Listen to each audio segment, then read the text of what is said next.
Halo, selamat pagi. Hari ini kita akan melanjutkan materi mengenai kalor atau panas. Sekarang kita akan belajar mengenai panas dan perpindahannya. Nah, kita sebelum masuk ke jenis-jenis perpindahan panas, kita akan mereview lagi pengertian dari panas itu sendiri itu apa.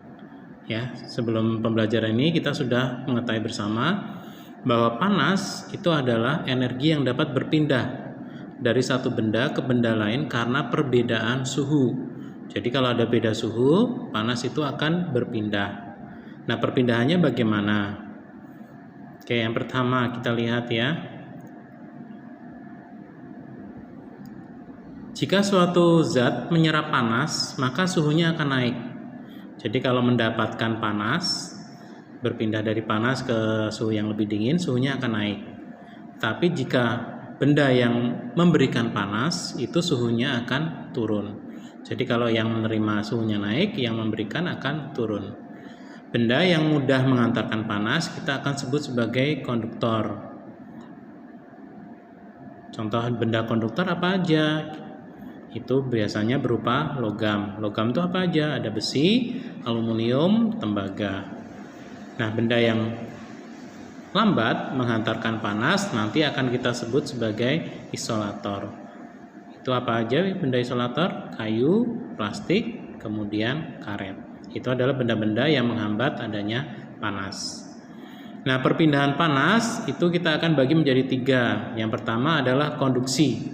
Konduksi adalah perpindahan panas tanpa disertai perpindahan zat perantara. Jadi zatnya diam aja nih, tapi panasnya yang berpindah. Jadi hanya panasnya saja yang berpindah, tapi bendanya tidak. Jadi bendanya hanya diam saja. Nah, terjadi biasanya pada benda yang berupa zat padat. Oke, kita akan lihat contoh ya. Di sini ada sebuah besi yang dipanaskan dengan menggunakan bunsen. Nah, panasnya itu akan berpindah dari ujung besi tadi menuju ke tangan kita, tetapi bendanya kan tidak. Besi tetap pada posisinya dan dia tidak akan berpindah. Nah, ini contoh yang pertama. Ada lagi nggak contoh yang berikutnya dalam kehidupan sehari-hari? Ada, contohnya adalah setrika listrik. Panas pada konduktor itu akan menyebar merata sehingga kita dapat menggunakan setrika tersebut untuk melicinkan baju. Contoh yang lain, mengaduk kopi panas dengan sendok logam. Sendok yang kita pegang itu lama-kelamaan akan menjadi panas karena panas dari air itu merambat melalui sendok tadi. Memanaskan mentega, panci atau wajan kita itu bisa melelehkan mentega yang ditaruh di atas panci atau wajan. Itu yang konduksi. Berikutnya adalah konveksi. Konveksi ini perpindahan disertai perpindahan zat perantaranya. Jadi panasnya berpindah, benda yang menjadi perantaranya pun ikut berpindah. Jadi zat perantaranya ikut berpindah, kemudian bendanya juga ikut berpindah. Benda ikut berpindah contohnya apa? Bisa benda cair, bisa benda gas. Nah, kita akan lihat contoh konveksi itu seperti apa. Kita akan lihat gambar yang akan ada pada layar berikut ini. Contohnya ketika kita memasak air. Memasak air itu kan ketika dipanaskan yang panas di bawahnya, tapi bagian atas dari airnya tidak akan panas. Baru kemudian panas yang dari bawah menyebar ke atas.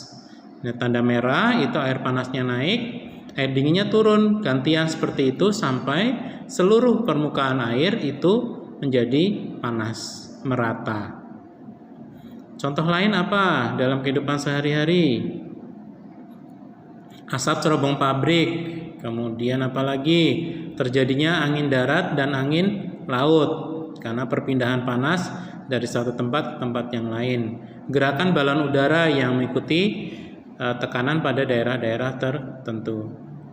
Kemudian yang berikutnya adalah radiasi. Radiasi ini perpindahan panas tanpa perantara, jadi lebih hebat lagi ya ini ya.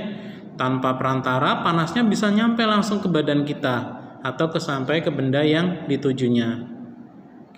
Dari gambar ini sudah kelihatan bahwa contoh dari perpindahan panas secara radiasi itu adalah berupa cahaya matahari. Panas cahaya matahari bisa sampai ke tubuh kita tanpa melalui perantara, walaupun panas matahari tetap melewati udara. Tetapi di luar angkasa sana, karena tidak ada udara, berarti panasnya langsung sampai ke tubuh kita. Contoh yang lain itu adalah api unggun atau nyala lilin, itu juga bisa. Kemudian ketika kita menjemur baju, pakaian lama-kelamaan kering karena radiasi sinar matahari. Menentaskan telur unggas dengan menggunakan lampu. Nah, itu kurang lebih 3 jenis perpindahan panas yang dapat kita pelajari bersama-sama. Semoga kalian mengerti. Kita akan ketemu lagi pada pertemuan kita yang selanjutnya. Terima kasih, sampai jumpa.